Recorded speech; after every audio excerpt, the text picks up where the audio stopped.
एक stand up, क्योंकि बोला यही जाता है ना कि एक आर्टिस्ट है, वो एग्जैजरेशन यानी अति करके वो अपनी बात को कहता है। यही तर्क, यही दलील दी जाती है ना। मैं उस तर्क से आपके साथ ये सवाल पूछ रही हूं।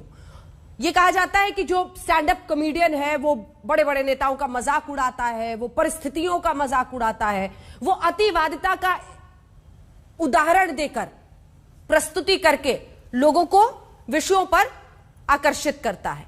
लेकिन क्या इसकी इजाजत हो सकती है? सिर्फ बयान ही नहीं, क्या जगह सवालों के घेरे में है? ये वॉशिंगटन डीसी था, अमेरिका।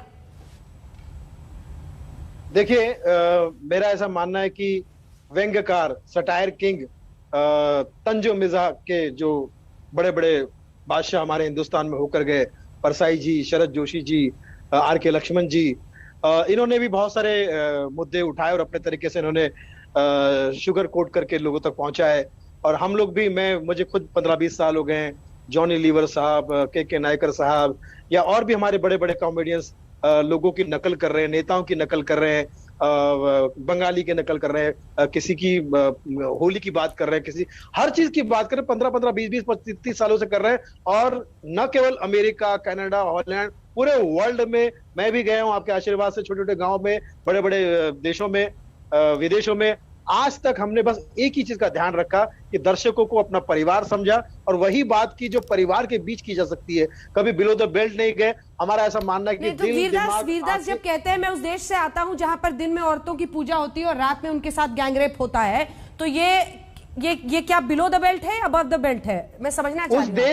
उस देश से वो, इसलिए इंडिया से वो आते हैं क्योंकि इंडिया ने उनको नाम दिया, तभी वो यहाँ आ पा रहे। पहली बात तो ये है। और ऐसे देश में आप अपनी बात कर रहे हो, किसी भी देश में कहीं पर भी, मैं किसी देश को भला बुरा नहीं कहूंगा, हर देश में परिस्थितियां ऊंच नीच होती है, लेकिन कलाकार को चाहिए कि हम कलाकार को, खासकर कॉमेडियंस को, माहौल नॉर्मल करने के लिए ऊपर वाले चुना है, न कि गंभीर करने के लिए या भड़काने के लिए, उसके लिए। बिलो द बेल्ट है सर आपके मुताबिक? आजकल फैशन हो गया है, आजकल फैशन हो गया कि अपनी तालियां पाने के लिए, अपनी वाहवाही पाने के लिए, या तो बिलो द बेल्ट चले जाओ, गाली गलौज कर लो, या किसी को कुछ गलत बोल दो, या फिर जबरदस्ती की देशभक्ति दिखाओ, जबरदस्ती की वो कह सकते ना कि जबरदस्ती की, मैं देखिए मैं कितना सुलझा हूं, मैं कितना। और जब आप इनके असल जिंदगी में जाएंगे तो पता चलेगा कि ये ना घर के हैं ना घाट के। तो मुझे ये बहुत बुरा लग रहा है कि एक कलाकार होने के नाते आप इस तरह से शॉर्टकट चुनते हैं, आपको रातों रात हिट होने के लिए। मैं सोचता हूँ कि मेहनत कीजिए, आगे बढ़िए। इस देश ने आपका बहुत सम्मान किया है, आपको बहुत सारी फिल्मों में काम दिया है। आज वीरदास पूरी दुनिया में जा पा रहे हैं जस्ट बिकॉज ऑफ हिंदुस्तान में उन्होंने फिल्में की, देश ने उनको सफल बनाया, तब जाके आप वो विदेशों में शो कर रहे हैं और वहां जाकर इस तरह की बात कर रहे हैं। ताली बटोरने का शॉर्टकट है जी। नलिन यादव जी, एक सेकंड। नलिन यादव जी, सुनील पाल जी कह रहे हैं ये ताली बटोरने का ये शॉर्टकट रास्ता है सफलता का, इसीलिए स्टंटबाजी है। जी, आप सहमत हैं? जी। हाँ मैम, मैं सुनील पाल जी की काफ़ी इज्जत करता हूँ, काफ़ी टाइम से, काफ़ी सीनियर है, मैं काफ़ी टाइम से उन्हें देख रहा हूँ, बचपन से देख रहा हूँ इवन।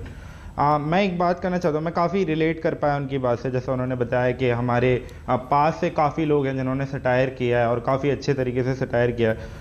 मैं वही बता रहा हूँ कि एज अ कॉमेडियन मैं अपने लाइफ के एक्सपीरियंसेस, मेरी लाइफ में कुछ अच्छी बातें हैं, कुछ बुरी बातें हैं, वो लोगों के सामने रखता हूँ एक लाइट वे में। मेरी लाइफ में कुछ बहुत बुरा भी हुआ है तो भी मैं उसको एक लाइट वे में लोगों के सामने रखूंगा, यही मेरा मोटिव है। आप अगर वो वीडियो देखेंगे वीरदास का, तो उसके अंदर दो इंडियंस की बात करी गई है कि हम कैसे परफॉर्म कर रहे हैं, हमारी क्या डुअलिटी है।